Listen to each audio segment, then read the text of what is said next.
আজকে জামায়াতের সমাবেশে যে সিঁড়ি নিয়ে কন্ট্রোভার্সি হয়েছে সে বিষয়ে আমার প্লেন অ্যান্ড সিম্পল একান্ত ব্যক্তিগত মতামত হচ্ছে সেখানে কোনো ভুল হয়নি, একেবারেই না।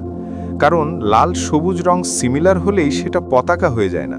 তাহলে তো জবা ফুল আমাদের জাতীয় ফুল হবার কথা, তরমুজ জাতীয় ফল এবং টিয়া জাতীয় পাখি।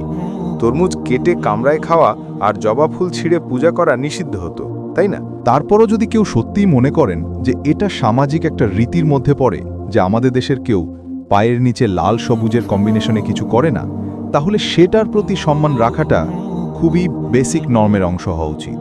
কিন্তু সেটাও সত্যি নয়। বর্তমানে ডক্টর ইউনূস থেকে শুরু করে আওয়ামী লীগ, বিএনপি, আইনজীবী, সামরিক বাহিনী, বিজিবি সহ বহু সরকারি, আধা সরকারি, বেসরকারি, প্রাইভেট অর্গানাইজেশন একই থিমে কাজ করার ভুরি ভুরি প্রমাণ আপনি নিজেই একটু ঘাঁটলে পেয়ে যাবেন, এবং আমার কাছে অনেক আছে। তাহলে ঘটনাটা কি? জামায়াত এমন কিছু করলেই কেন এত হইচই? হ্যাঁ, এটাকেই বলে মুক্তিযুদ্ধের চেতনা ব্যবসা। এই ব্যবসায় জামায়াত প্রতিপক্ষের একটা ক্যাপিটাল।